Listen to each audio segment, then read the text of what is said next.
vegetable mexicano. Ang pinakasikreto ko siya para mabango siya, lalagyan ko siya ng sesame oil. Aha. Ito na yung gulay ko, kukunin ko na. Yan, ito yung gulay ko.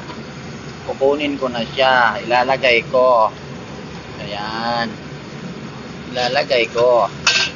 Ito na ang aking gulay. Ako yun na siya ilalagay. Ito na ang aking gulay. Chopped carrots. Ha? Carrots yan. Lagay natin yan para una siyang lumambot.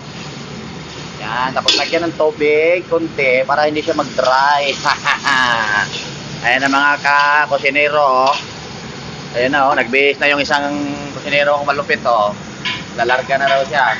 Tapos na siya sa project eh. Tapos na eh. Tapos na sa project. Uwian na naman kami mamaya. Ito naman sa akin last. Yan. Yung charo vegetable. Saka yung lumpia ko. Ito na rin yung lumpia.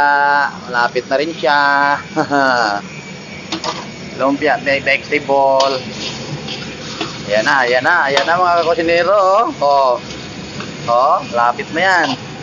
Hanapin natin ang sesame oil. Mga kakusinero. Para bling bling bling natin siya konti. Yan. Yan yan. Tapos ito na.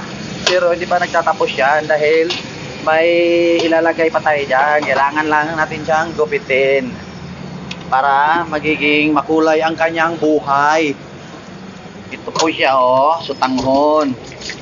Ito po yung sutanghon na ating gugupitin. Yan. Yan. Ito yung sutanghon. Yan. Yan yung pangpakulay ng buhay niya. Tapos, pagkatapos niyan, i-drop na natin to pang last drop para tapos na. Luto na. O, diba? Tapos na yan, mga kakasikadero. Diba? Mabilis lang. Sabaw konti, para iko kayo. Napakasarap. Napakasarap nga. Konti asukal para magiging mahinahon na siya. O, luto na mga kakusinero. Luto na, mabilis lang yan. Gulay lang yan. Chatsero yan. Patay na. Wala na nga po yan. Okay na yan. Kaya maya yan, haungin na yan. Takpan muna natin siya para ma-absorb niya ang init. Hindi siya ma-overcook, ha? Tapos, punta tayo sa kabila dahil sinatawag na ako ng lumpia ko. Malapit na rin siya, oh. Diba? Ganun lang. Ganun na kasimple magluto na. Tapos na naman. Tapos na. Ganun lang. Ano naman tayo mga kakaldero o kusinero, ha? Ayan na tayo, ha? Tapos na tayo, ha? Okay na. Yan, lapit na yan. Ito naman, bubuksan na natin kasi luto na siya para di siya ma-overcook. Para ilapag na natin siya dito sa lagayan niya. Ito yung lagayan niya mga kusinero. Ayan. Ayan. Ayan mga kusinero. Ganyan ang kasimple mga kusinero. Ganyan lang. Wala na. Tapos na. Uwian na to. Uwian na mga kusinero. Uwian na naman. Lalarga na oh. Uwian na mga kusinero.